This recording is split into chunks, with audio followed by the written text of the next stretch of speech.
Hi, everybody. I'm just going to wait a little bit more for our more participants to join. We have quite a few already, but we have more waiting. So just 1 minute more.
So I think we can kick off. Thank you very much, everybody, for joining us today. My name is Antonio Sampaio. I am my function at the GI is as thematic lead for cities and illicit economies. I have also been a co-writer and helped to coordinate some of the research for this study that we are launching today. Following approximately 1 year of research, first of all, this webinar is being recorded and broadcast on streaming live. We also have translation. So at the bottom of your Zoom, you will see interpretation available in English and French. So we've spent, as I said, approximately 1 year working on this research, verification, consolidation. It's been a long road, and for a good reason. The report focuses on the W. Arli and Penjari National Parks, which is, as you know, an extremely challenging geography due to some more or less obvious risks, such as being a very large area of national parks stretching over a region with limited infrastructure across the borders of 3 countries, Benin, Niger, and Burkina Faso. It is also an area where violent extremist groups have increased the presence in recent years, as our report shows. And this is precisely the theme of the report, the illicit economies linked to armed conflict and armed groups in the national parks of Francophone West Africa.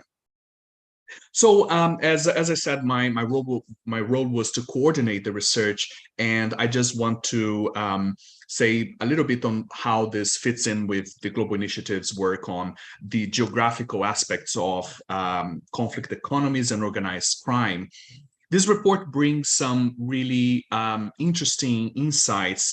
Ironically, as a researcher focused on urban aspects of violence, I have found the findings from the report to add to our work on the geography of violence and governance linked to illicit economies. Grievances in the case of West Africa and this report, the grievances linked to access to land for agriculture and cattle ranching, for instance, lie at the core of the issues discussed in the report. The recent expansion of agricultural areas and urban populations' food security is also present in the study. And it also contains important information on conflict expansion from the core of Islamist insurgent groups in Mali towards the south and coastal states, and spillover of conflict dynamics towards communities surrounding the park. So you will see in this study that we not only cover the dynamics within the park, but also how it affects the many communities and human settlements that are located around the park.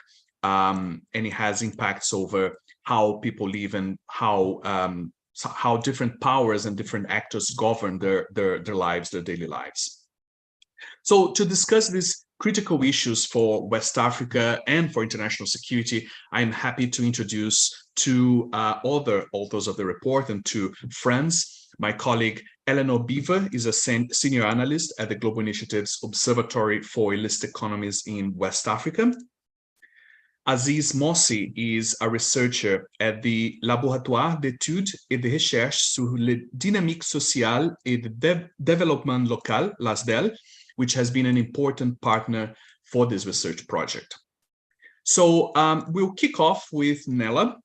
Each speaker will present, I believe, for about 10 minutes, and then we'll hopefully have a lively discussion. So over to you, Nella.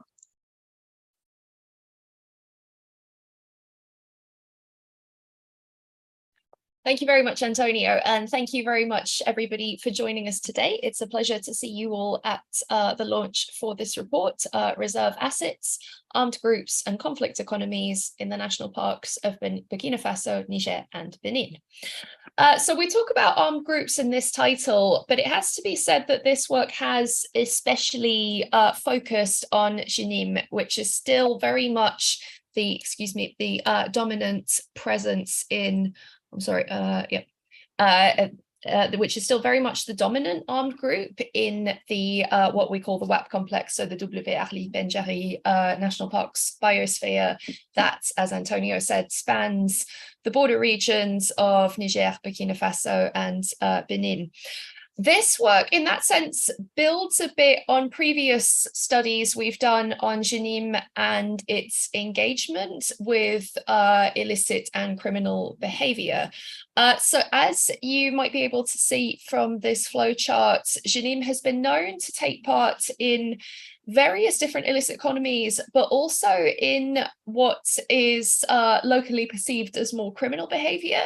This is a fairly important point to understand. I think popular perceptions of criminality tend to be much more focused on violent crime, theft, and the kinds of crimes that impact ordinary people, more so than on smuggling or on certain illicit economies that are seen as locally legitimate options, particularly when there's very few alternative opportunities for people to earn any money.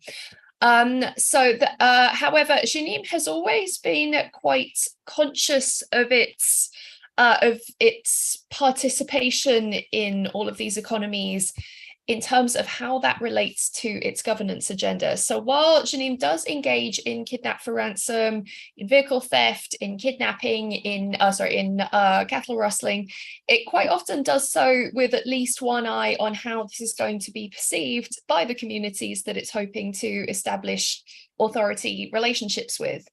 And the other thing that we notice as far as its engagement with illicit economies go is that it's very often profit seeking is not the group's primary goal. That is, it does, of course, need to finance itself, and it does make use of illicit economies to do so. However, it's very much, again, leveraging these illicit economies in favor of its governance agenda. So, for example, when JNIM takes over gold mining areas, very often one of the things we see is a kind of liberalization of access to that gold mine, so that communities who had previously been excluded from artisanal mining would be able to get involved. Similarly with smuggling routes, given how important smuggling is for a lot of people in very remote border areas where there aren't very many alternative options for making a living. JNIM has very often formed quite strategic relationships with these smuggling communities, and so we have to keep an eye on this. That there's always more to it than just financing. And for this was one of the reasons we wanted to take a closer look at the WAP complex. It's because, as Antonio says, it spans so many different national borders, specifically Burkina Faso, Niger, and Benin. And this, the geography of this is important because Benin, Togo, Nigeria are all coastal states, and so goods are significantly cheaper in these countries than they will be in Burkina Faso or Niger or the Sahelian landlocked states. And this price differentials like that will inevitably engender a market for smuggled goods.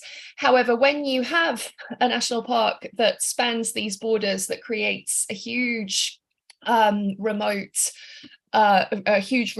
area through which to pass through, it's naturally very attractive to illicit economic actors.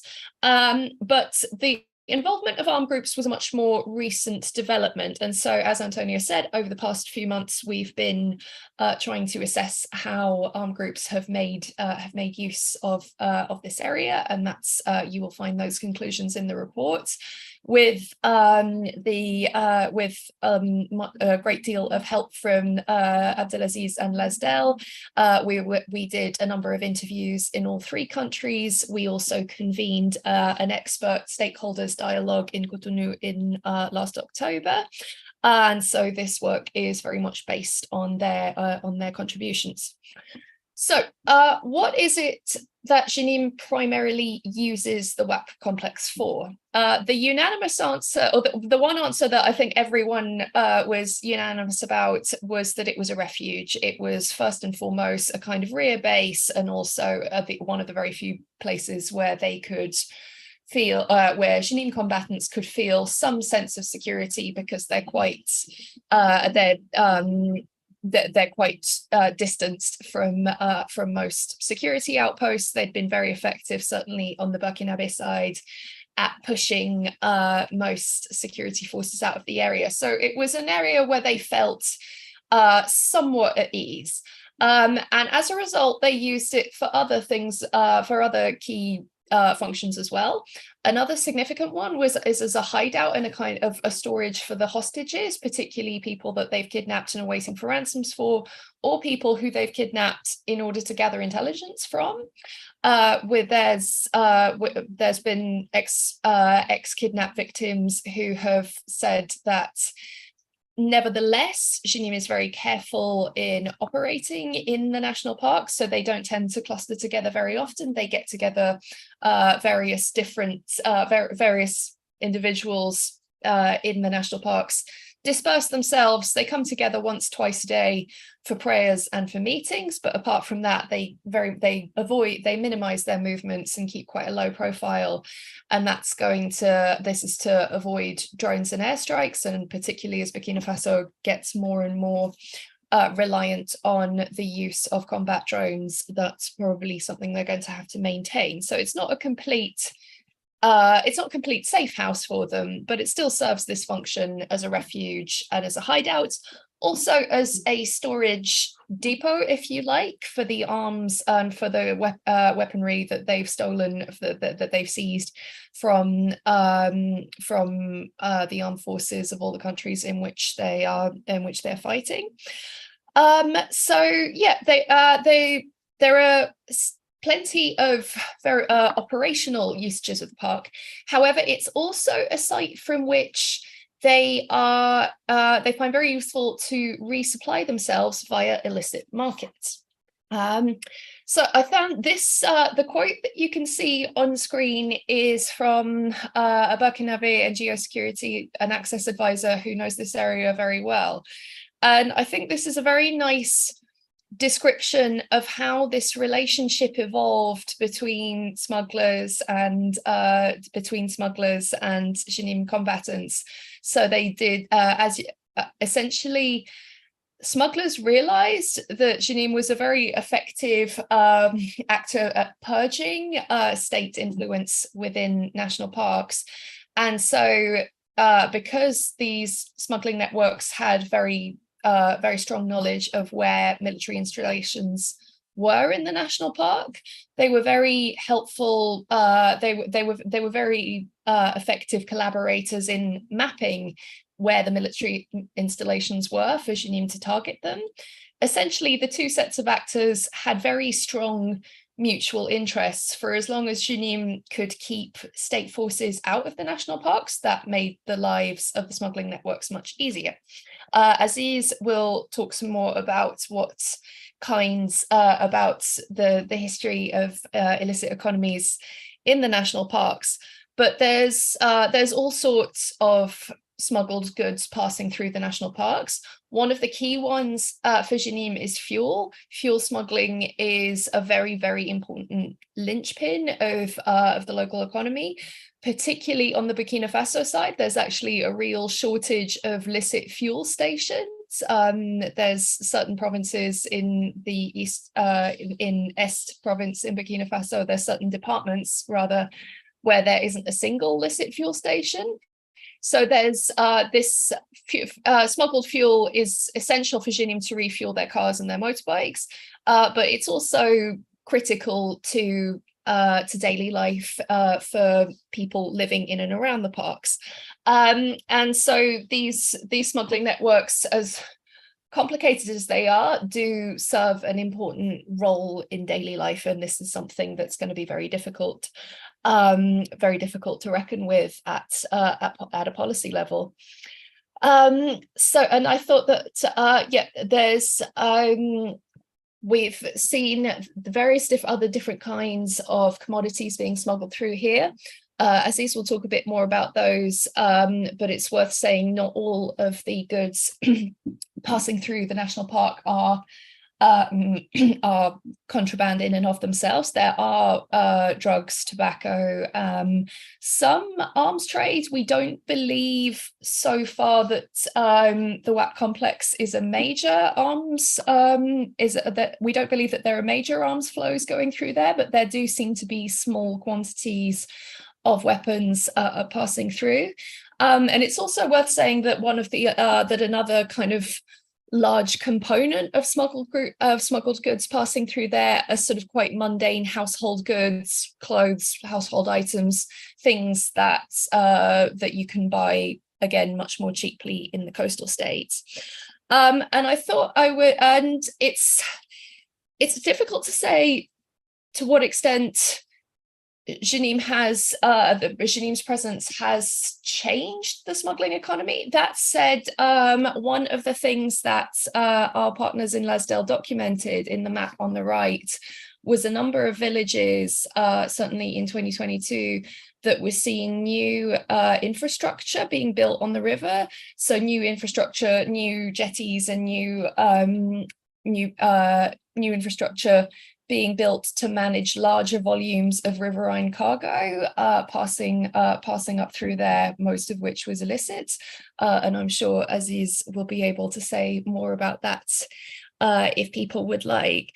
And I thought I would finish by talking a little bit, about some data that we're shortly going to release in a new report on motorbike traffic.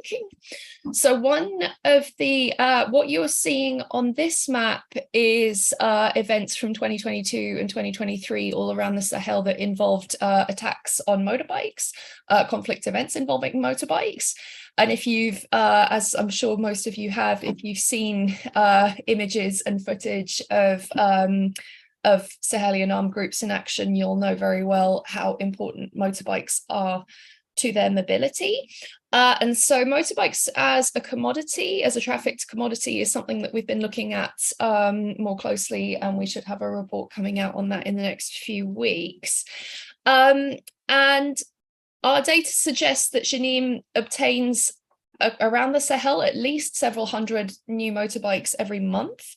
And certainly around the WAP complex, we documented a few points where we know that local Jenim units have received shipments of motorbikes from local suppliers.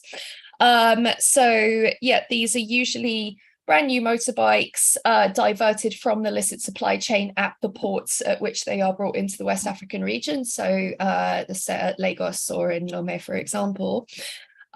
Just to give you an example, we received reports that during a 2-month period in 2022 at Tamu, which is a village on the Niger-Burkinabe border down at the edge of the Tamu Reserve, just north of the Nigerian side of Parc W.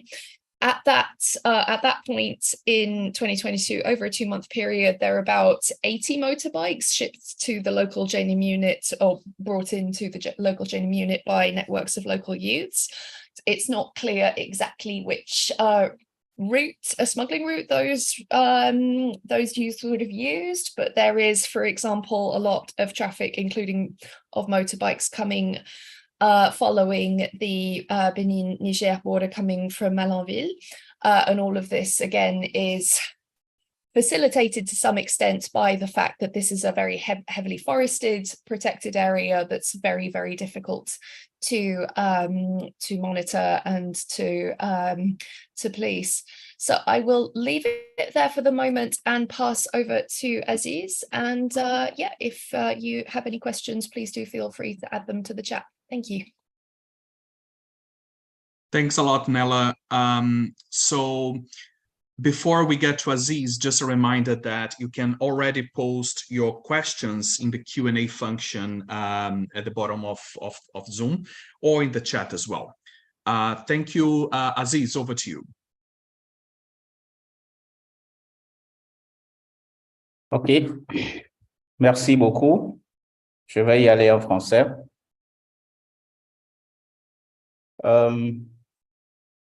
Je m'appelle Dr Aziz Mossi, Antonio l'a déjà dit, je suis anthropologue, enseignant à l'Université de Parakou et je suis chercheur au laboratoire d'études et de recherche sur les dynamiques sociales et le développement local, le LASDEL, qui est un partenaire de recherche de GI-TOC et par l'entremise duquel nous avons mené donc cette étude-là à laquelle j'ai participé avec un autre collègue, Emmanuel Sambiani, qui n'est pas là aujourd'hui.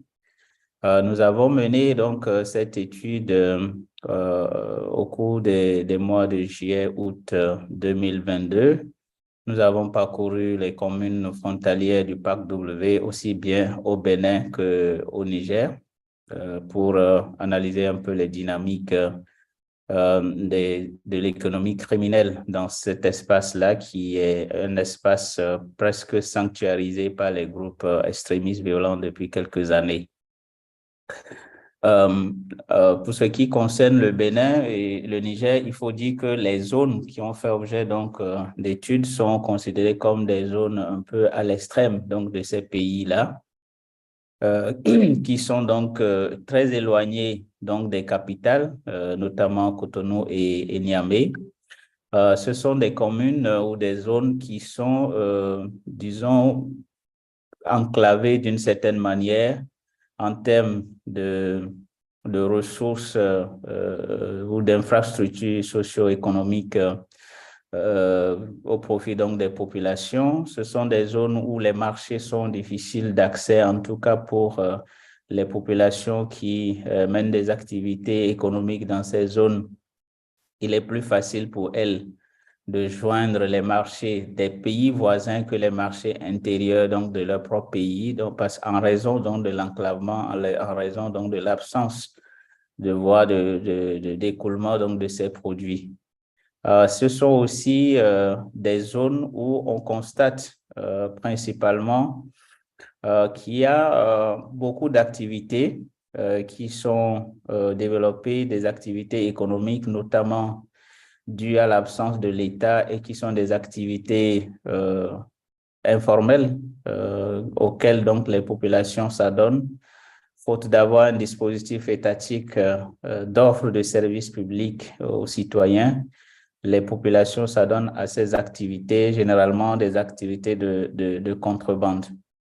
Mais il y a aussi les activités liées à l'agriculture qui sont très développées. Je précise que c'est des zones qui sont très riches en termes de ressources naturelles et où les terres sont assez riches également. Pour ce qui concerne le Bénin et le Niger, c'est d'ailleurs les parties les plus riches en termes de production agricole. Et donc, ce sont des zones qui sont convoitées au plan agricole parce qu'il y a une diversité de produits qui peuvent être cultivés donc, dans ces zones-là. Malheureusement, comme je l'ai dit, quand on compare un peu le niveau de développement avec le reste des pays, on constate que ce sont des zones marginalisées du fait donc de cet enclavement dont je viens de parler tantôt et de manque de possibilités d'écoulement donc de ces produits-là. On peut évoluer, slide. Voilà quelques images, par exemple, des régions qui sont donc dans cette zone. Vous voyez la difficulté que les populations ont pour se déplacer et faire écouler donc leurs produits. Dans ces conditions-là, vous comprenez que en l'absence de route, en l'absence donc de moyens de déplacement, les gens utilisent beaucoup plus les pistes qui sont peut-être utilisables à moto ou à dos d'âne parfois du côté du Niger pour pouvoir faire écouler donc les produits. Nous avons aussi les inondations qui caractérisent aussi cette zone parce que c'est des zones qui sont marécageuses en raison donc de leur proximité avec le fleuve Niger qui est de plus en plus ensablé aujourd'hui et dont les eaux débordent du lit originel ou donc se déverser parfois dans les habitations, dans les champs, parfois aussi sur les routes. Et ça fait que à des moments donnés, ce sont des régions qui sont essentiellement coupées du reste donc des pays, notamment de la partie où vous avez beaucoup plus d'activités économiques dans ces pays-là. On peut avancer. Et on constate donc qu'il y a, on peut avancer toujours, qu'il y a des activités illicites qui sont développées dans ces zones-là, notamment les trafics de tout genre. Néla en a parlé tout à l'heure, des trafics de drogue surtout. La zone entre Malanville et Gaïa est considérée comme l'épicentre du trafic de drogue, aussi bien au Niger qu'au Bénin. C'est dans cet espace-là, justement, que se déroulent la plupart des activités. Et là, vous voyez, ça, c'est une cargaison donc, de cannabis qui a été saisie du côté de Gaïa, en provenance du Nigeria, du côté de Kamba. Et vous avez aussi beaucoup d'autres activités de ce type-là qui soit proviennent du Nigeria, soit du Niger ou du Bénin. Et donc, qui utilisent le fleuve Niger comme canal de transit pour pouvoir se retrouver donc du côté du parc. Alors, actuellement, il y a ces activités qui continuent toujours malgré les dispositions qui sont mises en place, notamment les deux États ont signé un accord en 2022, le Bénin et le Niger, un accord de partenariat, mais aussi d'action conjointe pour combattre le terrorisme et toutes les sources qui peuvent permettre donc d'approvisionner les groupes extrémistes violents qui sont dans le parc, notamment la lutte contre le trafic de carburant qui vient souvent du Nigeria. J'avoue que le Niger mène une lutte assez farouche contre l'importation du pétrole du Nigeria sur son territoire. Mais le Bénin, depuis les années 90, a mis en place une politique pour combattre cette politique, mais n'a pas réussi à éliminer ce trafic-là. Et finalement, le Bénin a opté pour une sorte de légalisation donc, du trafic de l'essence, où, par exemple, tous les trafiquants qui arrivent au cordon frontalier sont obligés donc de payer des taxes douanières pour pouvoir faire entrer le carburant sur le territoire national. Et donc, ça fait que la lutte est un peu plus difficile aussi du côté du Niger parce que les trafiquants entrent par le Bénin et utilisent la rive droite du fleuve Niger pour pouvoir donc faire évoluer le carburant pour se retrouver dans les zones incontrôlées du parc, notamment du côté de Tamou, du côté du côté du Niger pour pouvoir faire traverser le fleuve et faire entrer donc le carburant sur le territoire nigérien tout en naviguant de plus proche du côté béninois parce que le Bénin est beaucoup plus tolérant sur ces questions-là. Il y a aussi les trafics de médicaments qui sont toujours d'actualité. Cette fois-ci, c'est beaucoup plus le Niger qui est permissif pour le trafic de carburant et on constate que quand les trafiquants transportent les médicaments, ils utilisent toujours le fleuve Niger, mais cette fois-ci en naviguant beaucoup plus du côté du Niger parce que le Niger n'a pas forcément une législation qui permet de lutter efficacement contre le trafic des médicaments à l'opposé donc du Bénin. Et donc, les trafiquants jouent sur ces législations un peu différentielles entre les deux pays pour pouvoir donc pratiquer ces trafics-là qui bénéficient aux groupes extrémistes violents qui se situent dans le parc. C'est aussi une zone d'intense activité commerciale, notamment de produits vivriers. Toute la zone, toute la bande du fleuve Niger est utilisée, par exemple, pour cultiver le riz. Et ce riz est fortement consommé à la fois par les populations, mais aussi par les groupes extrémistes violents. Et c'est toujours à travers donc, ce fleuve que le trafic est développé. Vous voyez là, c'est des sacs de riz qui sont entassés et qui sont en attente donc d'être transportés à travers le fleuve et distribués dans toute la région. On peut avancer. Là, c'est des images que nous avons prises sur le terrain, des images de transport de carburant pour illustrer un peu le niveau donc, de ce trafic. Là, nous sommes sur le fleuve Niger. Vous avez les bacs motorisés qui sont en attente donc, de chargement des marchandises pour aller donc, de part et d'autre. Ces images ont été prises du côté du Niger et donc ces produits vont traverser le fleuve pour se retrouver du côté du Bénin et vice-versa. Et vous avez aussi des produits qui traversent le fleuve à partir du Bénin pour se retrouver donc du côté du Niger. On peut avancer, voilà. Il y a aussi les trafics, le vol de bétail surtout. Alors, je vais m'attarder par exemple sur le vol de bétail qui a connu beaucoup de stratégies, dont les stratégies ont évolué aujourd'hui.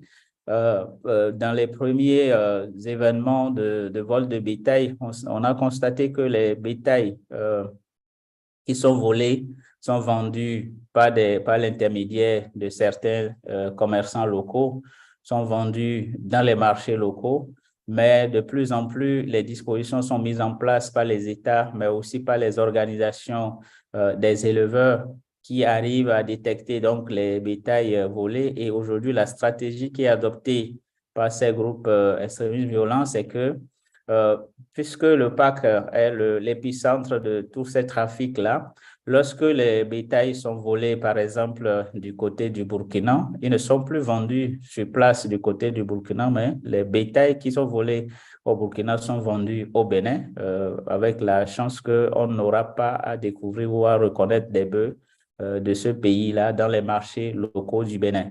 Par contre, les bétails qui sont volés du côté du Bénin sont vendus au Niger, donc de l'autre côté du fleuve, et les bétails volés au Niger sont vendus au Burkina Faso. Donc, la stratégie, c'est de ne pas vendre justement les bétails volés sur place parce qu'il y a des forts risques que les organisations des éleveurs reconnaissent donc les bétails qui sont volés dans leur pays. On peut avancer. Donc, comme je le disais, c'est dans ces zones-là, les groupes extrémistes violents ont essayé donc de s'adapter en développant ou en s'appuyant sur des activités illicites déjà engagées par les populations elles-mêmes.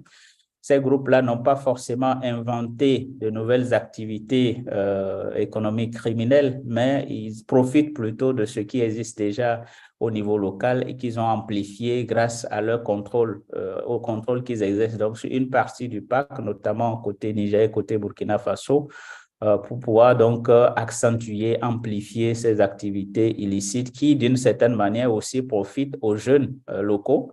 C'est d'ailleurs pour cette raison qu'on a constaté qu'il y a disons, une complicité, une collaboration assez poussée entre les groupes extrémistes violents et les autres groupes de bandits, de braconniers, mais aussi de trafiquants de produits divers illicites qui circulent donc autour donc, du parc avec la complicité donc, de ces jeunes.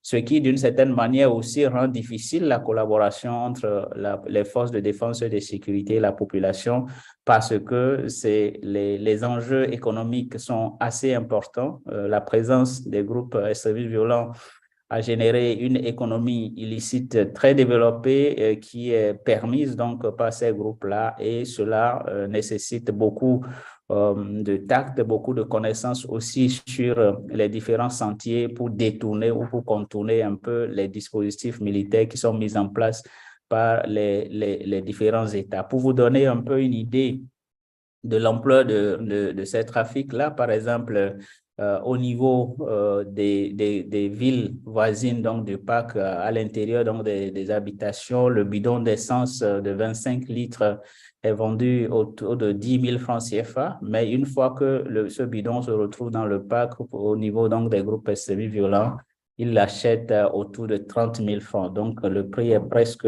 triplé, et chaque jeune qui arrive à se déplacer pour fournir du carburant est récompensé avec de fortes sommes allant de 50 à 100 000 francs CFA. Donc, cela donne quand même une idée des enjeux économiques qu'il y a autour donc, de ces trafics-là. Malgré aujourd'hui, l'État béninois, par exemple, a pris des arrêtés pour interdire, par exemple, la sortie du carburant dans certaines communes comme Karimama, comme Banikwara, qui sont des communes frontalières du parc W. Et on constate que malgré cette interdiction, malgré les dispositifs policiers qui sont mis en place, les populations arrivent toujours à faire sortir le carburant pour rentrer dans le parc, notamment dans la nuit. Et pour contourner cela, l'État a mis en place des couvre-feux dans ces communes.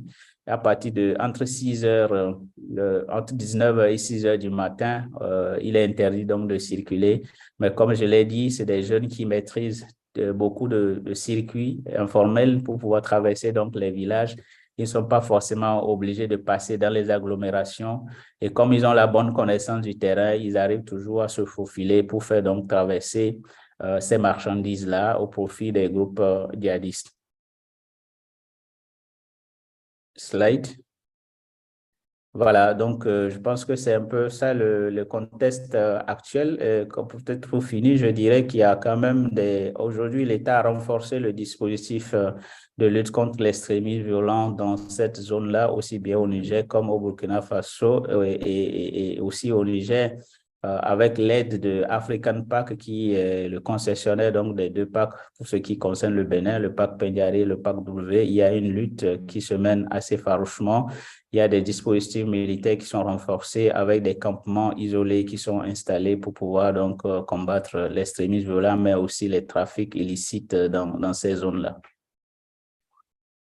Merci.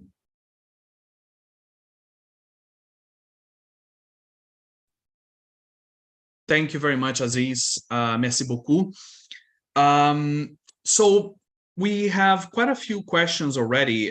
So you can post more questions if you want at the Q&A function. We have just over 20 minutes to answer them.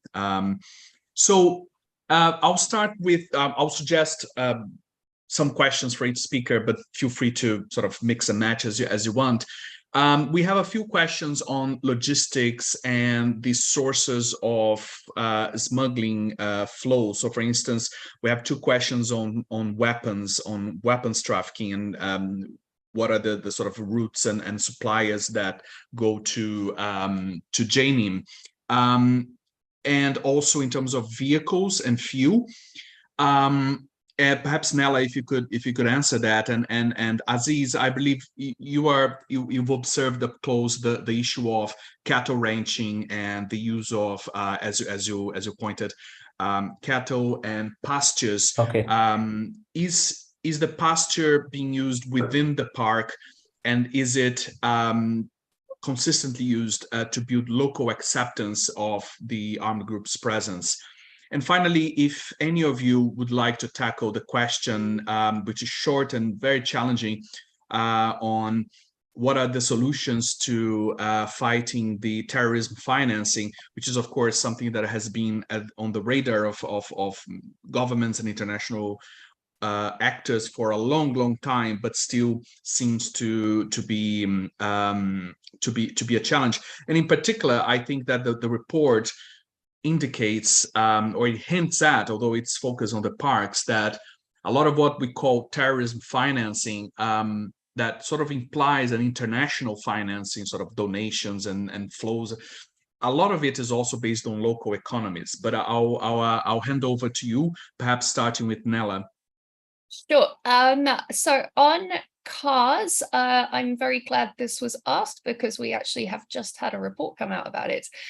So in terms of cars, Janim in particular has been a very active and very effective carjacker. They're quite specific about the kinds of cars that they steal. They're almost always fairly sturdy hardtop 4x4s.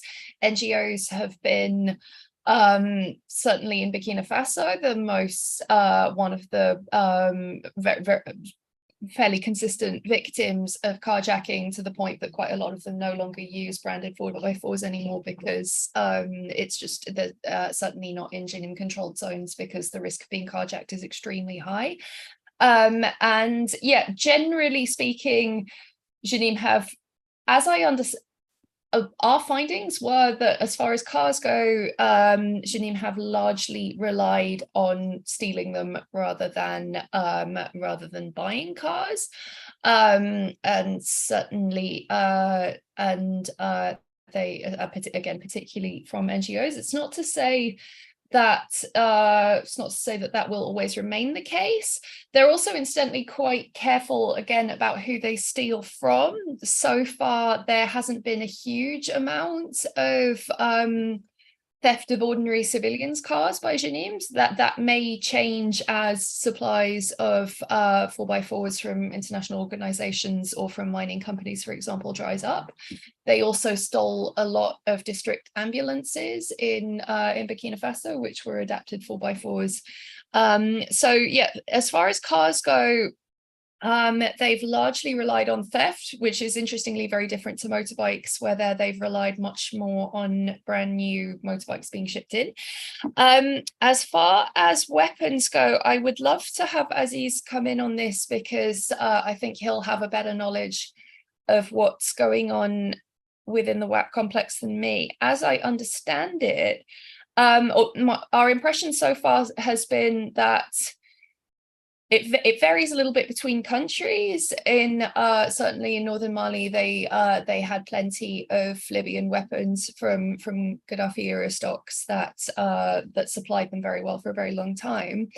And in Burkina Faso, it seems like Janim/Ansar al-Islam units relied a lot more on seizures and on but you can see this in the sort of early days of their build-up in various parts of the country.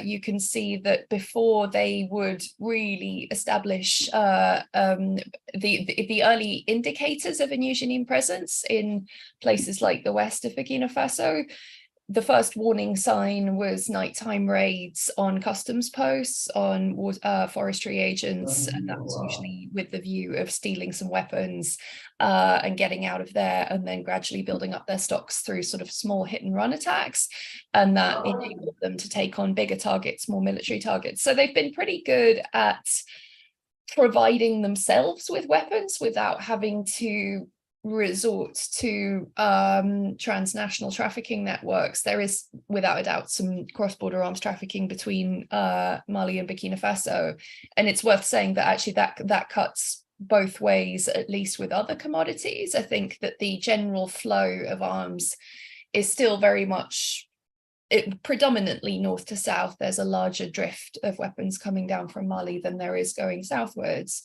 But as far as cars, for example, go, cars that have been stolen in Burkina Faso have been found in Mali. So these units they're very good at exchanging material between countries and getting it to where it needs to be, and at coordinating their stocks. But yeah, I would love for Aziz to add to that point on arms about what you know of arms circulating through the WAP complex. The terrorism financing question, I mean, yeah, if only I had a decent answer to that, I'd be chuffed, but yeah, you're not gonna get anything. Ok, merci beaucoup Nella. Et effectivement, dans le complexe WAP, on a noté quand même qu'il y a une forte circulation de produits illicites, pas uniquement des armes, hein. On a beaucoup de produits illicites qui circulent dans le complexe. On a parlé du carburant tout à l'heure, mais on a parlé aussi de la drogue. On a eu aussi des informations sur des armes qui proviendraient du côté du Ghana et donc qui traversent le complexe soit pour se retrouver donc dans les mains des groupes djihadistes qui sévissent donc dans cette zone-là. Alors, les approvisionnements sont de sources diverses. Déjà, la particularité dans le complexe WAP, c'est que les groupes extrémistes violents qui sévissent là utilisent exclusivement des motos. Il n'y a pas de voiture qui soit utilisée, c'est exclusivement des motos en raison donc de la non-praticabilité justement des routes à l'intérieur donc de ce parc, de ces deux parcs. Donc, ils préfèrent rouler à moto et les motos sont achetées soit du côté du Togo ou du Nigeria. Et les groupes s'appuient, comme je l'ai dit, sur les jeunes locaux. La dernière fois, en tout cas après l'étude, quand je suis reparti sur le terrain, il y a eu un jeune qui a été pris par la police de Malanville, qui est venu acheter 9 motos neuves à Malanville, par exemple. Et on s'est rendu compte que c'est un des collaborateurs justement de ces groupes djihadistes-là et les motos sont toutes neuves. Il y a pas de, c'est des motos qui sont venues soit du Niger, du Nigeria ou du Togo et qui sont vendues dans les marchés locaux. Parfois, ces jeunes-là vont jusqu'au Nigeria pour acheter les motos, pour venir les livrer à ces groupes-là. Du côté du parc Peñari, on a aussi remarqué qu'il y a une dynamique, notamment les jeunes qui vont, souvent il y a des immigrations saisonnières qui se développent dans ces zones-là où les jeunes vont travailler dans les champs au Nigeria pour faire peut-être une saison de pluie. Et en retour au retour du village, ils achètent souvent des motos Bajaj, de marque Bajaj, qu'ils amènent dans leur village. Et une fois que ces motos sont arrivées, ils les achètent autour de 350 000 francs CFA. Convertis en euros, ça fait à peine peut-être 200 euros ou 230 euros. Et donc, ces motos sont revendues justement au groupe djihadiste au double prix, parfois 600 000, 500 000. Et quelques mois après, ces jeunes repartent encore au Nigeria. Donc, il y a cette pratique-là qui est développée. Et comme je l'ai dit, la pratique de déplacement en masse aujourd'hui n'est plus de vigueur dans le complexe WAP. De même, les motos, entre-temps, quand on faisait l'étude, par exemple, on a observé que les marchandises sont achetées en masse. Par exemple, quelqu'un qui vient acheter 20 sacs de riz ou qui vient acheter du pain pour 10 000 francs CFA. C'est des pratiques que nous avons notées, mais aujourd'hui, ça ne se fait plus parce que la police a compris justement que ces types d'achats-là sont toujours orientés vers ces groupes extrémistes violents et donc ils utilisent des stratégies d'émiettement, donc en commandant plusieurs personnes qui achètent petitement pour pouvoir regrouper des quantités importantes après. Au lieu d'acheter par exemple 10 motos, on peut acheter 2 ou une moto et plusieurs jeunes sont mobilisés donc pour faire ce type d'achat pour permettre à ce que ces motos entrent dans les mains des groupes djihadistes. Pour ce qui concerne le carburant, c'est à peu près la même pratique. Au lieu de mettre les bacs motorisés que j'ai montré tout à l'heure sur le fleuve Niger avec plein de carburant, les gens utilisent beaucoup plus les motos avec les jeunes conducteurs de taxi-moto qui sont donc dans ces localités qui transportent 2 à 3 bidons sur le dos de leur moto pour rentrer dans le parc et servir donc ces groupes extrémistes violents. Pour ce qui concerne les médicaments, ils ne font non plus des commandes groupées, mais ils s'appuient plutôt sur des boutiquiers qui sont dans les marchés. Et par exemple, il y a 2 semaines, j'étais à Karimama où on a constaté qu'il y a de nouvelles boutiques qui ont été créées, qui vendent des produits pharmaceutiques dans ces villages-là. Et on se demande où est-ce qu'ils trouvent les financements pour assurer donc les marchandises dans ces boutiques. Et donc, on s'est rendu compte que justement, il y a des jeunes qui reçoivent de l'argent dans des mains donc, de ces groupes djihadistes et qui créent des activités commerciales et dont les principaux clients sont ces groupes qui sont dans le parc, qu'ils approvisionnent petitement pour pouvoir donc satisfaire leurs besoins en matière de nourriture, mais aussi en matière de médicaments. Et nous avons beaucoup d'autres exemples sur ces stratégies qui sont mises en place en termes de marchandises, mais comme je l'ai dit, Pour le moment, il n'y a pas de trafic de véhicules qui soit véritablement constaté, en tout cas du côté du Bénin ou du côté du Niger en direction de ces parcs. C'est beaucoup plus les marchandises, c'est beaucoup plus les moyens de déplacement, les motos et leurs pièces de rechange. C'est aussi les médicaments, c'est aussi le carburant et le vol de bétail. Ça aussi, c'est une activité qui est très développée de plus en plus dans cette zone-là. Et avec les stratégies que j'ai énoncées tout à l'heure, ça permet donc d'entretenir le circuit donc, de l'économie illicite dans ces régions. Voilà ce que je peux ajouter par rapport. Maintenant, est-ce qu'il y a une acceptation de ces groupes-là par la présence de ces groupes par les populations locales? Bien sûr, au départ, il y avait cette collaboration parce qu'il y avait des enjeux économiques qui étaient derrière. Les populations n'avaient pas forcément appréhendé le danger qu'elles couraient en collaborant avec ces groupes-là. Mais de plus en plus, on a constaté que certaines personnes qui ont assisté ou qui ont participé, qui ont été des complices à ces groupes-là, sont en train de faire défection. Donc, certains ont eu gain de cause et veulent se retirer du trafic. C'est d'ailleurs pour ça que beaucoup sont poursuivis et sont kidnappés, ce qui fait que le kidnapping aujourd'hui est très développé.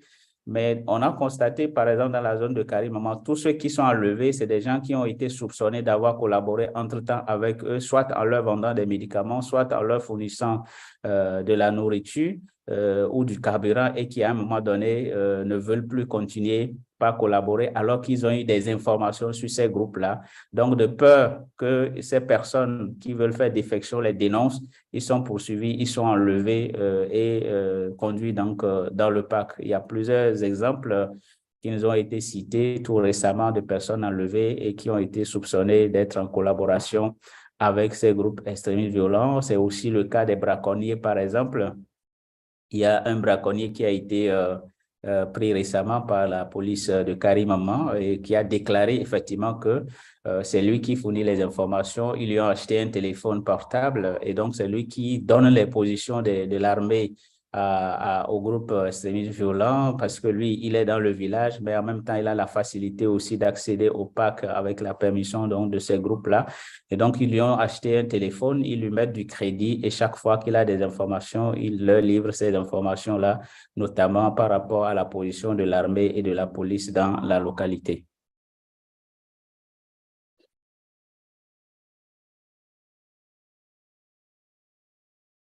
Thanks a lot, Aziz.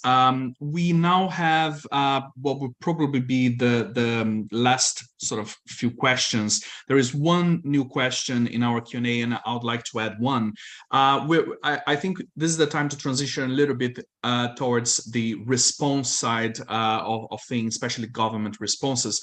So Suleiman has asked about the Burkina Faso transitional authorities claiming to have better equipment and being better prepared. And of course, the coups in the plural in Burkina Faso have been predominantly about the capacity to tackle violent extremist groups. So my question to Nella, who has done a lot of work in Burkina Faso and on Burkina Faso, is how do you reconcile this claim with the persistence of these extremist groups in the Burkina Faso portion of the parks? And to Aziz, to wrap up, I think just some thoughts from you on the discussions around responses and what we write in the report about the fragmented way that international coordination is happening on this. We have several regional organizations that are working on several bits and pieces of the security puzzle in West Africa. Do you see that international cooperation or international or regional sort of groups have improved the responses, that this is helping at the moment? Or do you see like a gap in how countries coordinate and external actors help the countries in the region to tackle violent extremist organizations? So yeah, starting with Nella, perhaps. Thank you. Thank you very much. Yeah, so it's Burkina has acquired new equipment. I think the equipment that they probably mean when they make these claims is the Bayraktar combat drones, which I think they now have about 10 of, which is very much, I think, a cornerstone of how the Traoré government sees its response to these threats. The difficulty is, I mean, is similar to insurgencies all over the world. It's identifying and distinguishing armed groups from armed combatants from civilians, which even in an area like the park isn't very easy to do because there are civilian communities in there as well. And they also, it's, as I say, they're now Jenim combatants are fairly well practiced at keeping a low profile. We heard from people who've known kidnapped victims who've been hostages inside the park, who said that while they were in the park, they really avoid clustering together. They really avoid getting together more than once or twice a day to be able, in order to avoid attracting attention from air assets. And the other thing that's worth saying there, I think, is that Jenim has been extremely paranoid in regards to civilian collaboration with the government, particularly since the creation of the VDP. So they have a very they have a lot. I think they've been forced to grow quite a powerful intelligence gathering capability in the last 2-3 years. They are pretty. They move very quickly when it comes to abducting people they suspect of giving information to the VDP, and it's also important to reckon with the fact that this is not there's many more tensions and many more conflicts at play than just Jenim versus the VDP. There's also, as both Aziz and Antonio have pointed out, a lot of tensions over access to land, a lot of tensions over access to resources that are factoring in this. And yeah, there's it's still very difficult when Jenim is very adept at using illicit economies to build relationships with civilians. It becomes difficult to develop anti-Jenim cooperation. And it's also worth saying that people who it's really important to emphasize, I think, that anyone who does try standing up to Jenim and tries resisting their rule or informing on them is very substantially at risk. So it's complicated, and they're likely to persist in the park, I think, for quite a while, despite new equipment. Thank you. Thanks. Aziz, over to you for some final words, and just to remind that we have just a few minutes left, so brief, please. Je dirais que c'est toutes les dynamiques que nous avons abordées dans le cadre de cette étude-là continuent avec de différentes stratégies qui sont mises en place et qui expriment aussi la capacité d'adaptation de ces groupes à leur environnement. Les États ont pris des mesures pour combattre l'économie illicite qui profite à ces groupes-là, notamment la lutte contre le carburant, la lutte contre la vente des pièces détachées, les motos, notamment le Bénin et le Niger. Mais toujours est-il qu'en complicité avec les populations locales, il y a toujours des stratégies qui sont développées pour fournir donc ces groupes-là, en raison justement des enjeux économiques qui sont situés dans ces différents trafics qui sont développés dans le parc W. Mais pour ce qui concerne par exemple le Bénin, il y a beaucoup de dispositions militaires qui sont prises aujourd'hui. Avec le concours de African Pack, le Bénin a bénéficié donc d'appui en matériel militaire tout récemment, 3 hélicoptères. Par la France qui permet donc de lutter en tout cas contre ce trafic aussi. Le Bénin a pris également des tests réglementaires pour interdire l'exportation du carburant venant du Nigeria. Et du côté du Nigeria, le nouveau président a pris également des mesures disant qu'ils ne vont plus financer, qu'ils ne vont plus subventionner le carburant. Donc, le carburant va coûter plus cher déjà au Nigeria et ça fait que le coût va également monter. D'ailleurs, ça a augmenté déjà au Bénin comme au Niger. Le carburant dans la rue se vend presque au même prix que dans les stations dans les deux pays. Donc, ça montre quand même qu'il y a des mesures qui sont prises pour pouvoir contrôler un peu l'ampleur de ces économies illicites dans ces régions. Je vous remercie.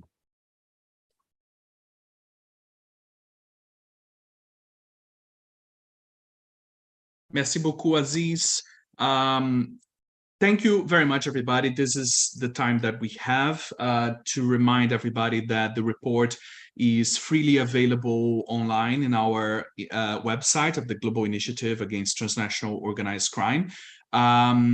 If you are interested, as I'm sure you are, on these issues, both on the regional developments in West Africa and on organized crime in general, and the geographical aspects of criminal economies and how rural areas and urban areas are linked. Follow us on Twitter. That's one way to keep track of us. Both the Global Initiative is on Twitter. It's GI_TOC. And Lasdel is also on Twitter. Correct me if I'm wrong, Cis, but it's Lasdel, LASDEL_Labo, LABO. So with that, thank you very much, everybody, and please keep in touch with us, and we'll keep in touch with you. Thank you. Bye-bye.